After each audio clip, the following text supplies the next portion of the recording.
Forest 1, Villa 1. We know that Forest are backing Steve Cooper by giving him a new contract. But Steven Gerrard and Aston Villa, they are 4 games unbeaten and just 3 points off 8th place. But as he approaches a year in charge of Villa, I think certainly with most Villa fans, the jury is still very much out on Steven Gerrard. I want to just read a couple of lines from a few match reports last night.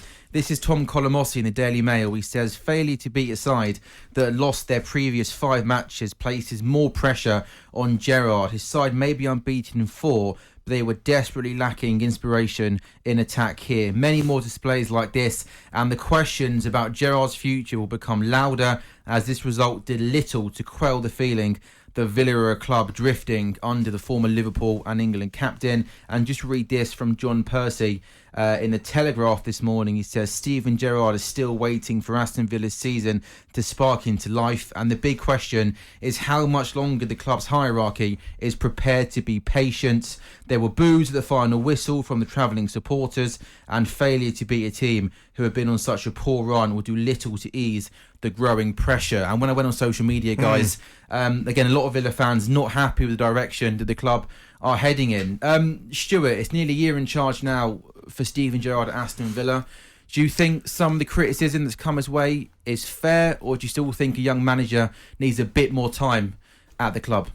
I think you've got to understand. I mean, listen, he's been in management for a couple of years now, you know, north of the border and whatever.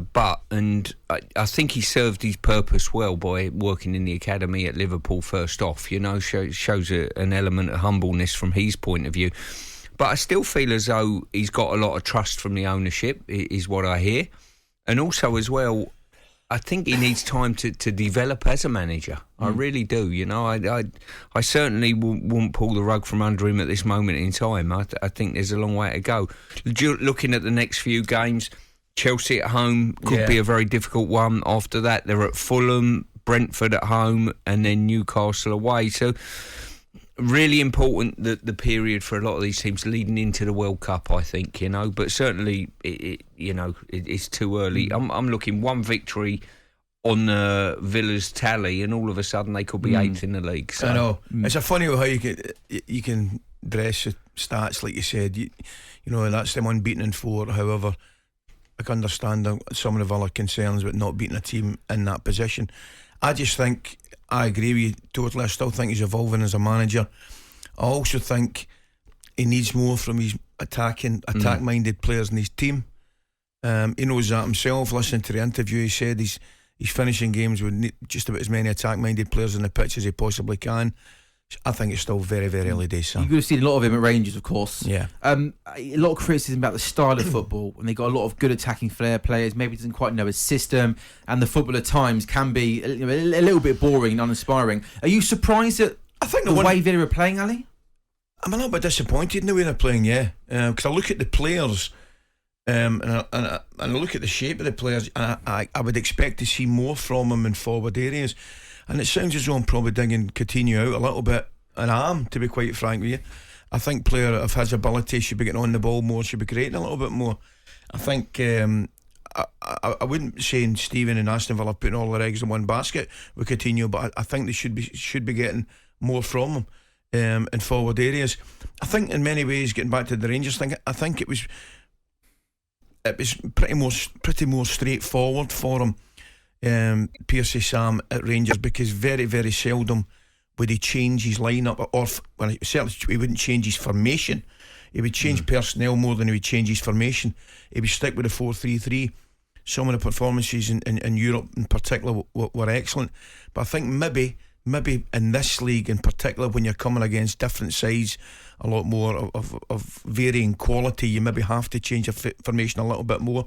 But I still think one or two of his forward players aren't giving him enough. And when you look at, they'll sit down the Villa staff today and say, why didn't we come away with maximum points? And when you look at it, the goal they conceded was horrific. It really was. I mean, free header. I mean, the whole it wasn't good movement, Ali. No, I mean, basically the back line dropped off. That's and right. He stood there and it landed on his head. He'll be really disappointed with that. And the other side of that is as well, they missed some really good chances in the second half. A couple of good chances, McGinn being probably the pick of the lot, you know, and that cost them.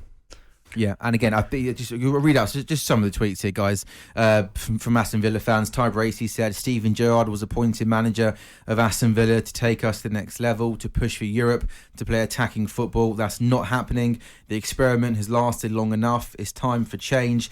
Kevin Framp said 2 shots on target against Forest. One of those a wonder strike. For the love of God, someone do something to put us out of the misery watching this team under Gerrard. And at Aston Villa _poll, another toothless performance after nearly a year in charge. I cannot see any improvement, which is alarming. For a team that has European aspirations, we are sleepwalking into a relegation battle. Pearce, you said you think he's going to have the support from the board, which is vitally important, but it's also important that at no point do the fans turn on Gerrard. Oh, definitely. I mean, once the fans turn on any manager, I think the board get a little bit milky, jittery, don't they? And jittery, as you say. So, listen, I think they'll back him for the immediate future. There is absolutely no doubt in my mind. I tell you one thing I would mention, and we haven't mentioned before we go to the break, guys. Interesting point. We're saying it's halted a run for Forest, clearly. I think the 4 or 5 defeated gets a point. That point takes him up above Leicester, who are now back to the bottom of the league. I thought they had a great result, obviously, at Forest last Monday night.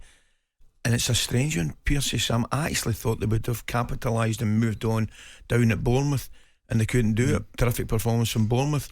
Leicester up against it again. I think it's not just the result that Leicester got beat on the back up of the Forest thing. More importantly, they've given 3 points to Bournemouth that you might be looking at and thinking they've had a brilliant start at the moment, Bournemouth now.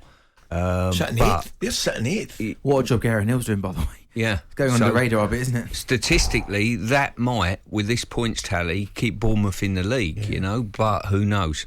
talkSPORT Breakfast with Laura Woods, Monday to Wednesday mornings 6 till 10 on AM, on DAB, via the talkSPORT app and on your smart speaker.